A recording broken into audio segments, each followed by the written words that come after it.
Let's be honest. Have you ever felt like some people are just waiting for a chance to cross your line? They interrupt mid-sentence. They drop little passive-aggressive comments with a smile. They treat your time, your energy, even your presence as if it's optional. And the worst part? They expect you to keep smiling, to laugh it off, to be the bigger person quietly. But not today. Because today, you're reclaiming something far more powerful than revenge. You're reclaiming your self-respect without yelling, without playing their game, and without sacrificing your peace of mind. You're going to learn the Stoic way to respond, not react when disrespect walks into your space. And I won't sugarcoat it. Some of these methods might feel brutally honest. Some might even sound controversial. But each one is rooted in clarity, not cruelty. Strength, not spite. So take a deep breath. Because by the end of this video, you'll walk away with more than just techniques. You'll walk away with a mindset. A quiet, grounded, unshakable power. Now let's begin with the first Stoic rule for handling disrespect with dignity. Rule 1. Embrace the silent stare. Let's begin with one of the most surprisingly powerful tools in your arsenal. A tool that doesn't require shouting, defending, or even a single word. It's quiet, still, and for some people, deeply uncomfortable. It's the silent stare. Now, I know what you might be thinking. Really? Just staring? Yes. But stay with me, because when done with calm, unwavering presence, this isn't just a stare. It's a statement. It says, without drama or confrontation, I see what you're doing, and I'm not going to play your game. You see, when someone is openly rude or disrespectful, whether they interrupt, belittle, or try to dominate, they're not just expressing themselves. They're baiting you. They want to see you flinch, to get under your skin, to pull you into their emotional chaos. And if you react even just a little, they win. You've stepped into their arena, and they feed off it. But when you meet that energy with a long, calm, emotionally unshaken stare, something changes. The power shifts. They're suddenly alone with their behavior, no longer backed by your emotional fuel. You've refused to validate the game. It's not passive-aggressive. It's intentional. It's the kind of silence that makes people feel exposed, not because you attack them, but because they're left face-to-face with their own reflection. There's no one else to argue with, no reaction to feed off of. Just your quiet presence holding them accountable. I remember one meeting where this tactic changed everything. A colleague, loud, domineering, the kind of person who bulldozes every conversation, kept talking over me. Every sentence I started, he'd interrupt, correct, redirect. I tried being polite, tried smiling through it, tried waiting for my turn, but it didn't stop. So, finally, I stopped playing nice. I leaned back in my chair, crossed my arms, and stared. No blinking. No expression, no words. 5 seconds passed. He faltered. His voice broke slightly. He glanced at me, then away, then back again, and just like that, the interruption stopped. I didn't need to raise my voice. I didn't need to prove a point. All I had to do was hold the silence, let it stretch, and let him hear what wasn't being said. That moment taught me something powerful. The silent stare isn't just for the other person. It's also for you. It reminds you that you don't owe anyone a reaction. You don't have to explain yourself to people who've already decided not to listen. You don't have to shrink to make someone else feel taller. When we're disrespected, there's a strong urge to speak up, to explain, to defend. But sometimes, words give more energy to the very thing we're trying to stop. Silence, when chosen with strength and self-respect, becomes a boundary in itself. It's a line drawn without ink. A firm no without raising your voice. Here's the deeper truth. Most people who disrespect others do it because they've never been confronted with quiet accountability. They expect protest. They expect you to react, to validate their behavior by responding to it. But when you meet them with stillness, that's the mirror. That's the moment where they have to sit with themselves. I used to be someone who'd laugh nervously when insulted, or over-explain when someone doubted me. But over time, I learned every time you try to justify yourself to someone who doesn't respect you, you give away a little piece of your peace. So instead, I practiced the stare. And it changed everything. It became my shield in moments of tension. A quiet refusal to be manipulated. And over time, it did more than push back against disrespect. It helped rebuild my own sense of worth. Because when you stare without fear, you're telling yourself, I am enough, even in silence. So if someone tries to provoke you, diminish you, or pull you into their storm, pause, breathe, and hold the stare. Let the silence stretch. Let the weight of their own behavior settle in the room. And most importantly, let your silence remind you who's really in control. Not them, not their words, not the chaos they're trying to create. You. And once you've mastered that moment, that powerful, grounded silence, you'll realize something. You didn't need to win the argument. You already won the room. And that's only the beginning. Rule 2. Embrace silence as your answer. Now that you've learned the power of the silent stare, let's go even deeper. Let's talk about silence itself, not just as a tool, but as a complete answer. Because sometimes, the most powerful thing you can say is nothing at all. We live in a world where everyone feels the pressure to respond, to clap back, to make a point, especially when disrespected. But here's something no one tells you. Silence is not weakness. It's not passivity. It's a decision. A conscious, grounded, powerful decision to rise above the noise. When someone disrespects you, what they really want is engagement. They want your energy. They want a reaction. Even if it's anger, even if it's defense, they just want you to validate their behavior by participating in it. But when you meet that negativity with pure stillness, when you let their words fall flat and echo back into the silence, it unsettles them. It forces them to sit in the discomfort of their own behavior. No cover, no distraction, no fuel. Just their words, hanging in the air like smoke that can't find fire. And that silence? That's your shield. That's your boundary. That's you choosing yourself. I remember this one situation so clearly. There was someone in my circle who constantly made those sly little jabs, the kind hidden behind humor, masked as just teasing. You know the type. They weaponize words, but smile while doing it. Like wolves wearing the skin of a joke. One day, he made a comment completely uncalled for about my work. Something subtle, but sharp enough to sting. Now, the old me would have tried to laugh it off, or worse, justify myself, explain the backstory, make it okay. But not this time.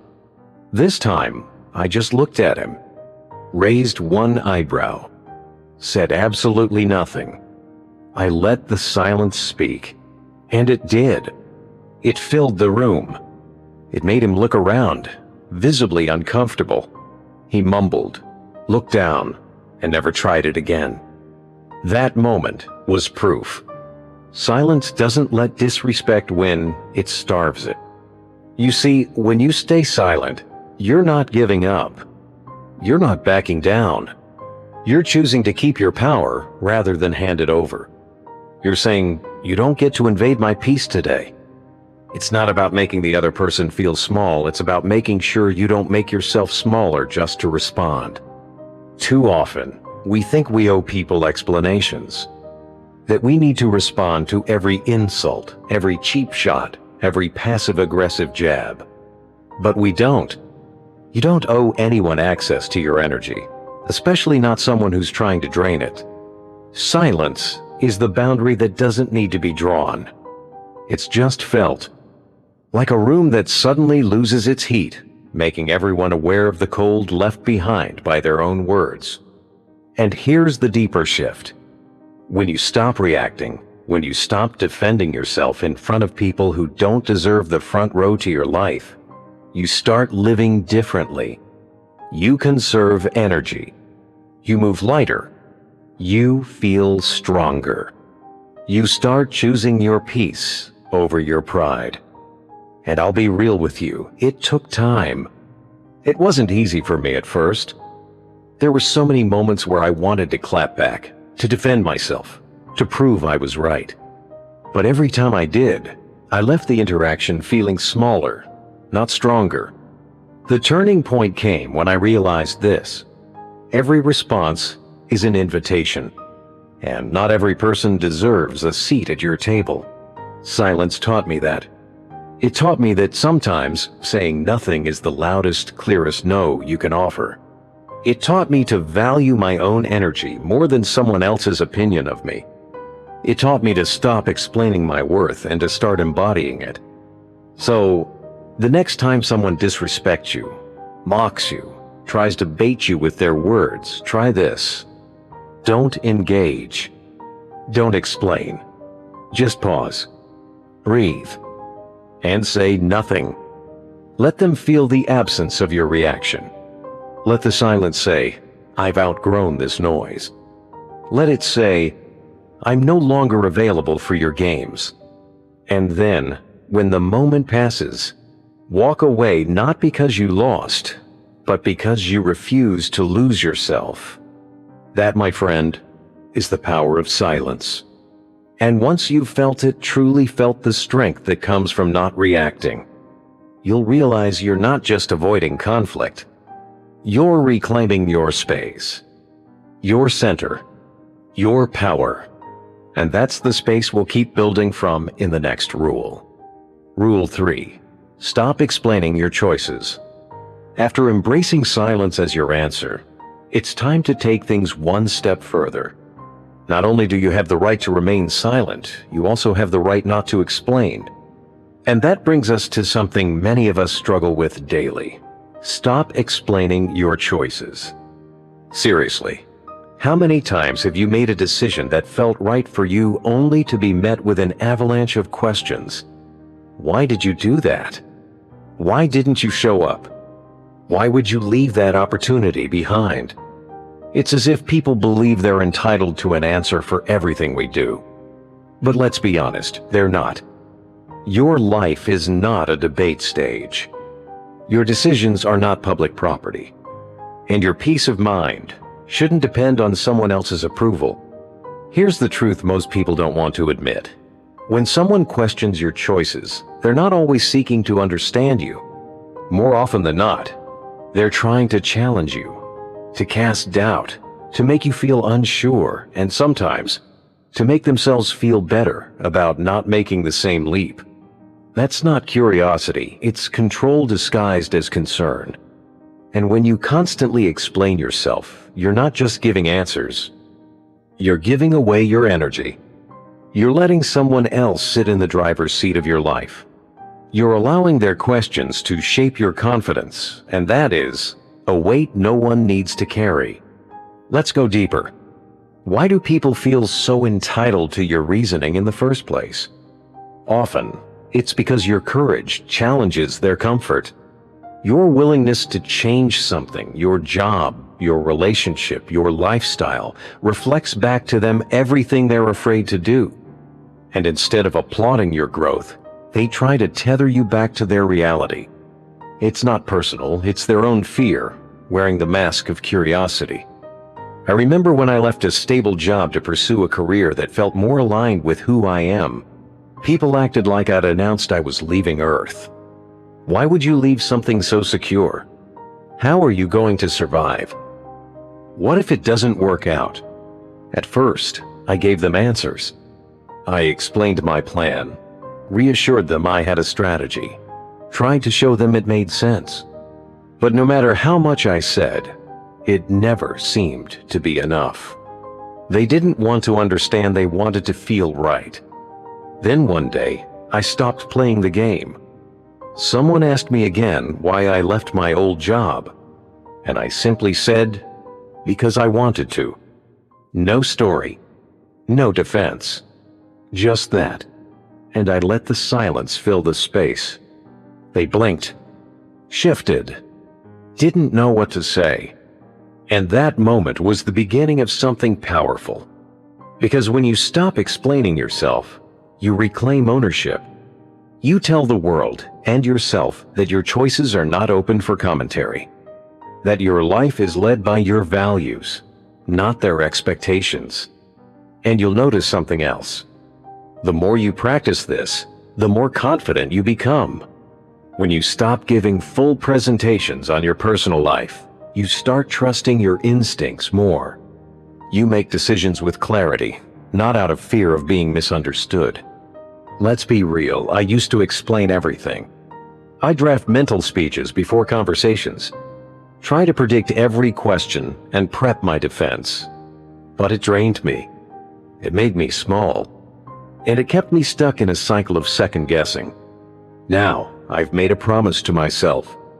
If someone asks about my life, I'll give a clear, brief answer, and if they push for more, I simply smile and move on.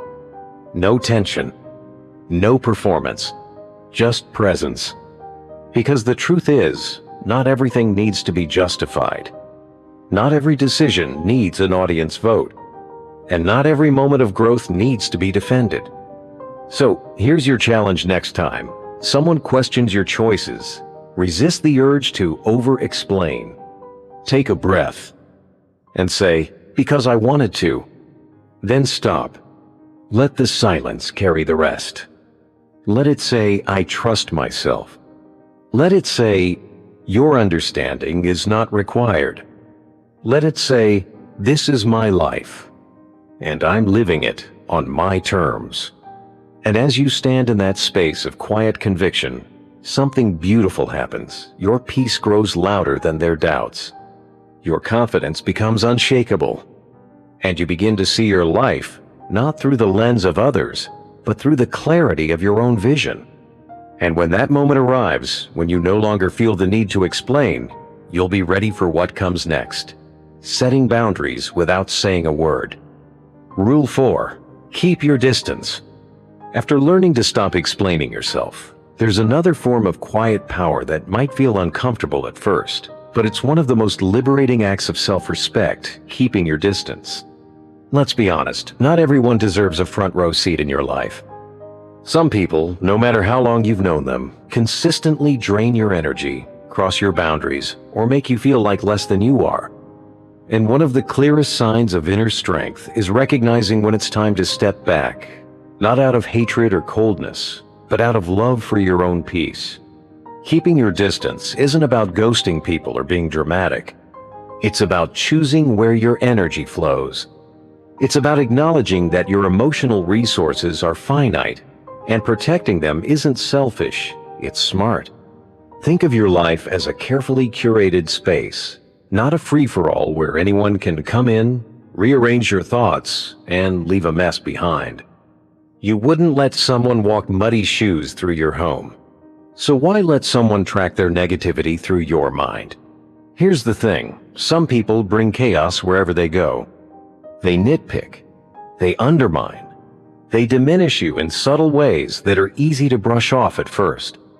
But over time, those little comments, those offhand jokes, start to build up like emotional static you can't tune out. I remember a friend I once had, the kind of person who always found a way to criticize my career path, my choices, even my music taste. They did it with a smirk, always playing it off like they were just being real. And for a while, I laughed along, told myself not to take it seriously. But something inside me started to shift. I noticed that I felt tense around them, like I had to prepare myself emotionally every time we met. It wasn't one big betrayal. It was death by 1,000 small cuts. Eventually, I stopped waiting for them to change. I didn't call them out, didn't start a fight. I simply started to fade out. Less time together, fewer conversations, no more invitations to things that mattered. And in that space I created, something beautiful happened. I could breathe again. I felt lighter, freer, more like myself. Here's a truth many people don't talk about: loyalty has limits. Just because you've known someone for years doesn't mean they've earned a lifetime membership to your inner world. Yes, society tells us to be loyal, forgiving, to keep people around because they're family, or you go way back. But at what cost? Your peace of mind? Your confidence? Your ability to grow? There's nothing noble about sacrificing your well-being to keep someone else comfortable. And there's nothing wrong with saying, I care about myself enough to need space. Distance can be an act of clarity. When you're too close, it's easy to justify bad behavior. You get caught in emotional fog, unsure whether you're being too sensitive or too harsh. But with space, you start to see things as they are, not as you wish they were. You realize who uplifts you, who respects your time, who actually listens, not just waits for their turn to speak. And more importantly, you realize you're allowed to choose those people. You're allowed to redesign your life around respect, peace, and mutual care. And yes, some people will call you selfish. They'll guilt trip you, remind you of the past, or question your loyalty. But here's what they won't do. They won't take responsibility for how they've treated you. Let them talk. Let them spin stories. You don't owe them access. Not to your calendar, your thoughts, or your emotional energy. Keeping your distance is a message, even when it's silent. It says, I've learned to listen to how people make me feel. It says, I'm choosing my mental health over your comfort. It says, I matter to myself, even if I never mattered to you. And once you begin to live by that message, you'll be amazed at what starts to grow in the space you clear out.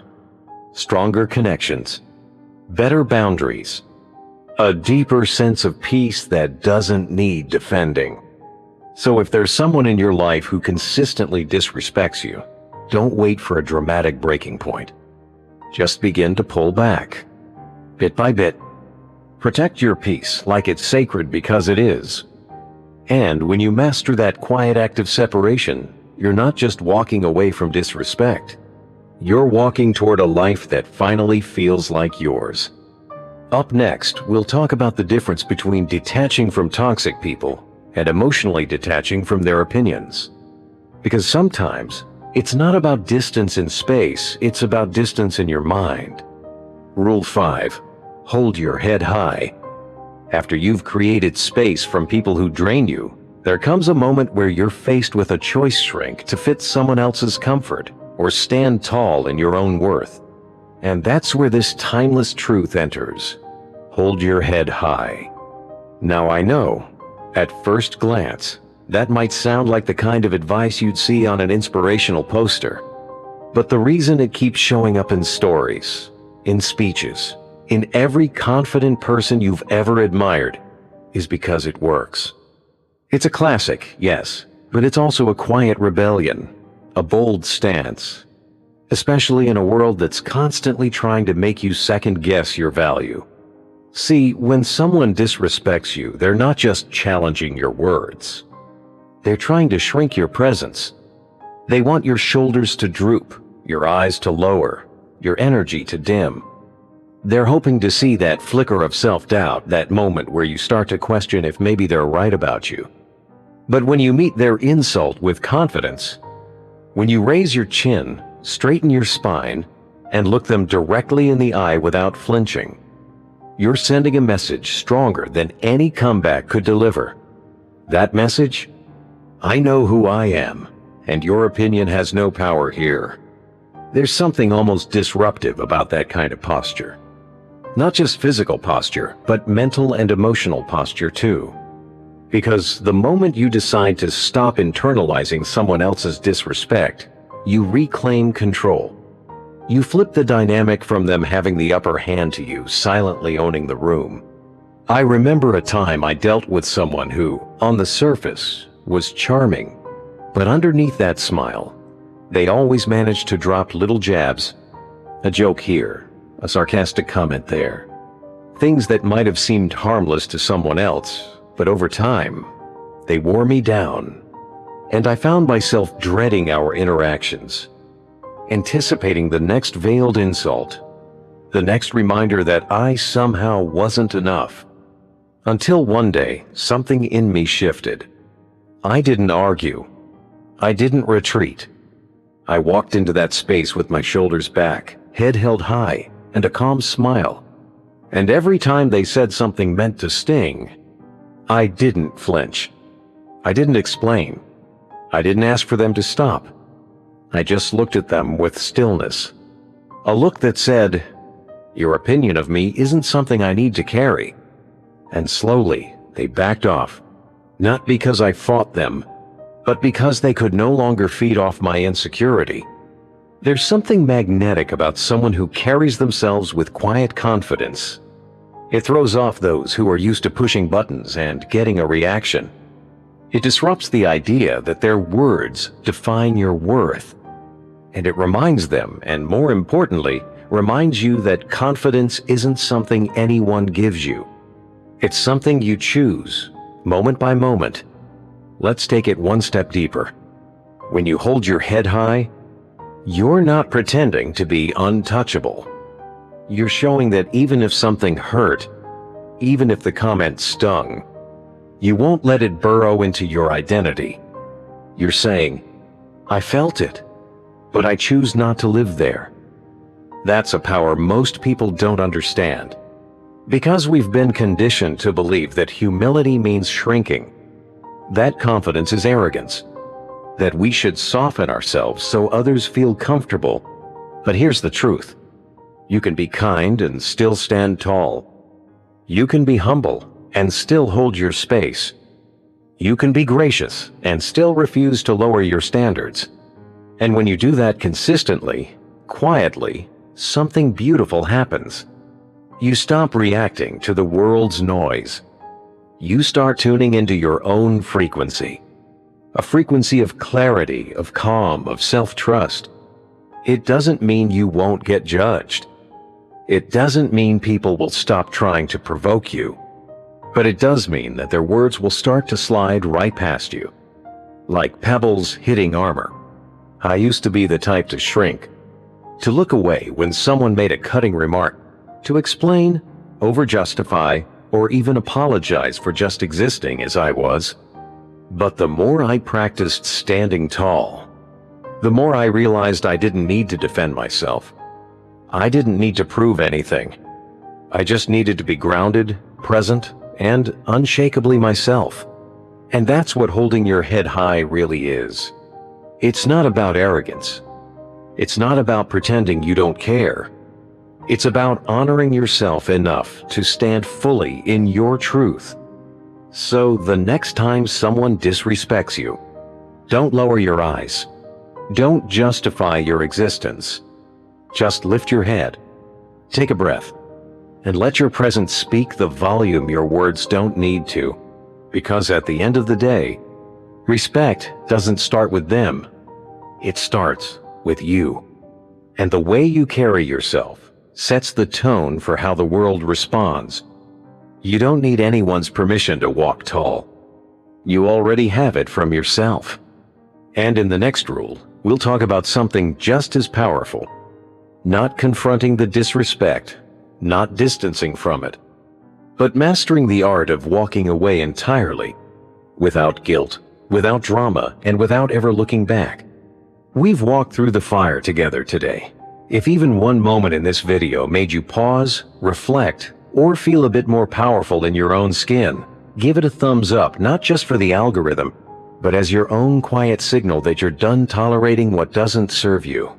And if you want more like this real talk, deep lessons, honest tools for reclaiming your life, hit subscribe.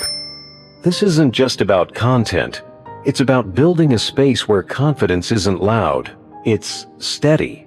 Where boundaries aren't aggressive, they're sacred. Share this with someone who needs that reminder, the friend who's been questioning their worth, the colleague who's been made to feel small, or even the version of you from last year who would have needed to hear this. And before you go, drop a comment below.